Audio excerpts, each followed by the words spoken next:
दोस्तों विपिन डी सेना को जब से थोड़ा सा गद्दारी का आभास हुआ है कि भाई यहाँ तो कोई अपना है ही नहीं, सब अपने फ़ायदे के लिए ही एक दूसरे से बातचीत और बकलोली कर रहे हैं, तो अभी वो किसी को भी बख्शने के मूड में लग नहीं रहे हैं। अभी अभी एक टास्क कराया गया है जिसमें सोनू सूद अंदर पहुंचे हैं, और जब पूछा गया विपिन डी सेना से कि तुम्हें घर के अंदर कौन है वो जो लगता है कि जिसे फुटेज की सबसे ज़्यादा भूख है, तो विपिन डी सेना ने नाम लिया करणवीर मेहरा का। और करणवीर मेहरा नहीं, अब वो बकलोल बन चुका है। कह रहा है कि भाई घर का हर मुद्दा मेरा मुद्दा है, मैं घर का, ये घर वाले सब मेरे। और ये 1.5 महीने तक सब घर वाले कहाँ गए थे?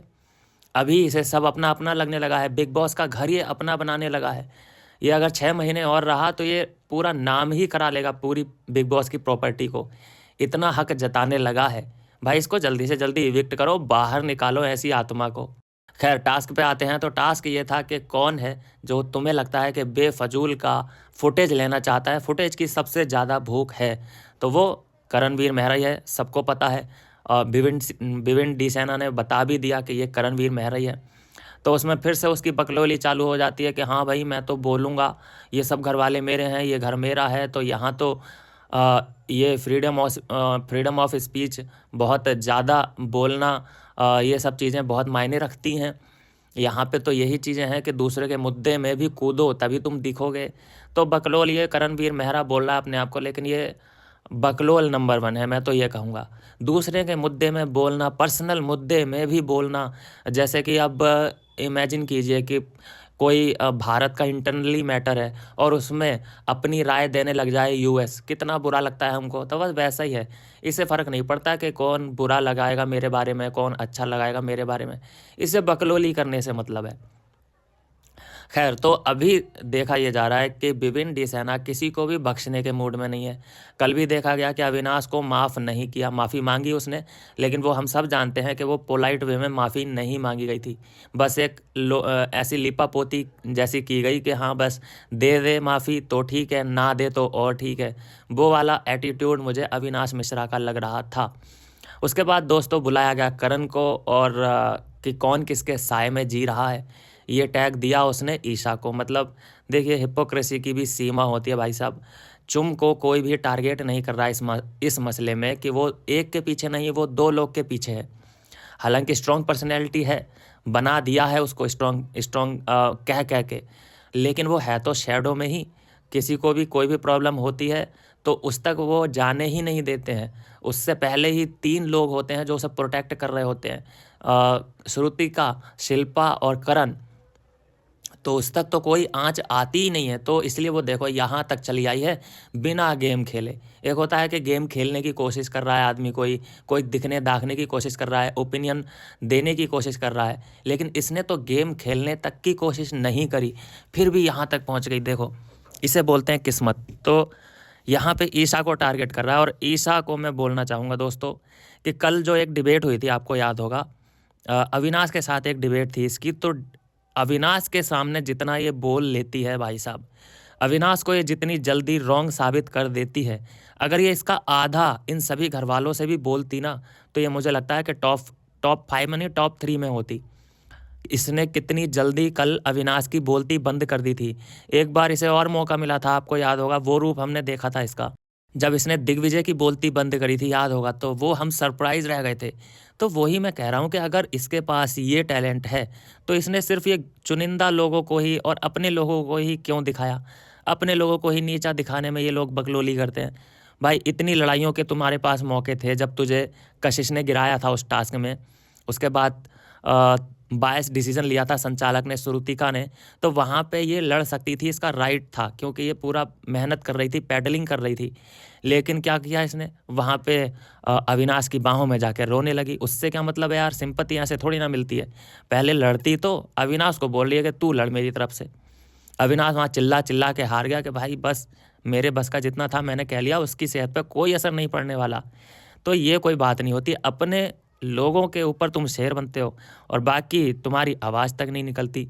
तो खैर यहाँ तो रिप्लाई दिया है, ईशा ने बोला है कि देख भाई, तू ये नैरेटिव जो सेट करना चाहता है, जैसा तू मुझे सोच रहा है ना, ये चुम भी उसी नाव पे सवार है, लेकिन तू चुम को नहीं देखेगा, तुझे सिर्फ मैं ही दिखाई दे रही हूँ। तो ये सिर्फ और सिर्फ एक नैरेटिव सेट करना चाहता है। चलिए खैर कोई बात नहीं है, तो एक टास्क के साथ चल रहा है। इनमें ओपिनियन सिर्फ इन लोगों के लिए ही मैटर करते हैं, बाकी किसी के लिए मैटर नहीं करते। तीसरा जो रजत को उठाया गया, उसमें पूछा गया कि वो कौन है सदस्य जो सिंपैथी लेने की कोशिश करता है। तो रजत दलाल ने यहाँ पे श्रुतिका का नाम लिया। बिल्कुल ठीक ही लिया, क्योंकि जो अबला नारी बनी थी, आपको याद होगा, अबला नारी बन के बैठ गई थी, मुझे घर जाना है, बाल बिखरे, ये सब बिखरा, और उसके बाद ही एक गाना चलाया जाता है, म्यूजिक प्ले किया जाता है, तो उसमें डांस कर रही है, अभी तो पार्टी शुरू हुई है। तो ये हमने उस रात इसके दो रंग देखे। तो ये विक्टिम तो इसने प्ले किया था और सिंपैथी लेने की भी कोशिश करी थी, जो कि घर वालों से तो नहीं मिली इसे सिंपैथी, बस दी होगी तो चुम दरांग ने दी होगी इसे सिंपैथी, क्योंकि इन लोग का गेम ही एक दूसरे से टिका हुआ है। मैं नाराज़ हो जाऊं तो चुमा, तू मुझे मना, चुम नाराज़ हो जाएगी तो मैं आती हूं, मैं मनाती हूं, तो ऐसे ही एक दूसरे की फुटेज बनती रहेगी। अगर इनसे पूछा जाए कि तुम्हारा गेम क्या था, तुम्हारे मुद्दे क्या थे, तो ना श्रुतिका का कोई गेम है, ना ही चाहत पांडे का कोई गेम है, ना चुम का कोई गेम है। शिल्पा का गेम हुआ था, वो भी अब ख़त्म होता नज़र आ रहा है।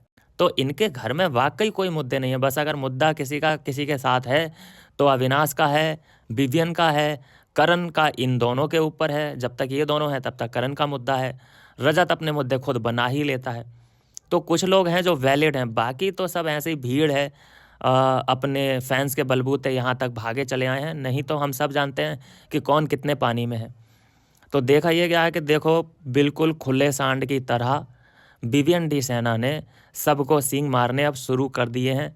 वो सबको अब एक ही नज़र से देख रहा है, कोई दोस्त वोस्त नहीं भाई, दोस्ती करनी है तो बाहर कर लेना, लेकिन यहाँ मुझे ट्रॉफी चाहिए। बिल्कुल सही बात है, ये बिल्कुल सही सोच भी है। यहाँ पे होगा क्या कि दोस्ती के नाम पे कोई भी तुम्हारा फ़ायदा उठा रहा है। एक ने नहीं फ़ायदा उठाया है भाई, 3-4 लोग विभिन्न डी सेना के कंधे पे अपना पैर रख के आगे बढ़ चुके, और फिर भी उसे अंडर एस्टिमेट कर रहे हैं, उसे मतलब कुछ भी समझ ही नहीं रहे। बंदा अपना जो है क्या करता है कि रिश्तों में दिमाग नहीं लगाता, रिश्तों में सिर्फ दिल लगाता है। कल यही बात कही विभिन्न ने कि मैं साला तुम्हें दिल दे बैठा हूँ, मैं दिल के हिसाब से सोचता हूँ कि भाई सबसे पहले अपन लोग एक दूसरे के लिए हैं, और बाकी के लोगों को पहले हमें उड़ाना है, उसके बाद हम आपस में देख लेंगे कि क्या करना है।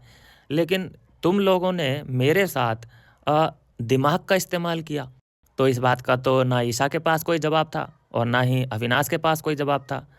तो इतने में कि हाँ ठीक है, इसके बारे में सोचो, मैं अभी आता हूँ।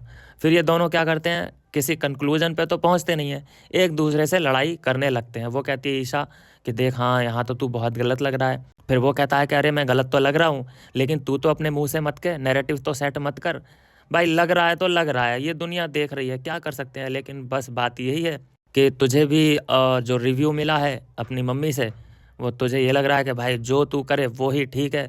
तो उस काले पर्दे से भाई तेरी जल्दी वो काला पर्दा तेरी आंखों के सामने से हटेगा, तो तुझे उजाला दिखेगा कि एक्चुअल में चल क्या रहा है। बाहर की बातें अभी तू नहीं जानता कि चल क्या रहा है। तो ये सीन है, देखो जहाँ पे अविनाश गलत होगा वहाँ पे गलत बताना पड़ेगा।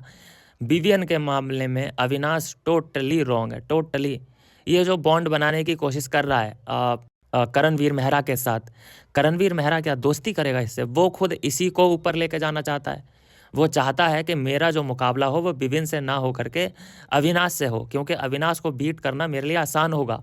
और अगर विवियन आ जाता है टक्कर पे, तो विवियन को तो कोई रोक ही नहीं सकता, वो अच्छे से जानता है इस बात को। तो इसीलिए वो हल्का सा सॉफ्ट कॉर्नर रख रहा है अविनाश के लिए, जो कि उसके लिए फ़ायदेमंद चीज़ें हैं। बाकी अविनाश के साथ जो एक गलत हो रहा है इंसिडेंट, जो चाहत पांडे का मामला है पूरा, उसमें हम ज़रूर अविनाश के साथ खड़े हैं, नो प्रॉब्लम।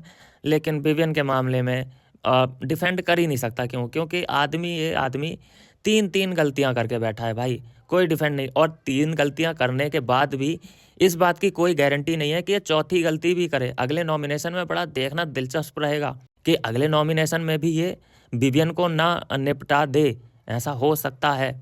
बाकी अभी तक के जितने भी टास्क हुए हैं उसमें ज़रूर ये एक दूसरे को सपोर्ट तो करते हुए दिख रहे हैं, लेकिन इन टास्कों का कोई मतलब नहीं है। असली जो दोस्ती है वो नॉमिनेशन में ही दिखने वाली है। तो इंतज़ार रहेगा नॉमिनेशन का, कैसे वो प्रक्रिया रहने वाली है। बाकी आज का देखते हैं, जो जो अपडेट आएगी वो आप तक आती रहेगी। मिलता हूँ नेक्स्ट वीडियो में नई अपडेट के साथ।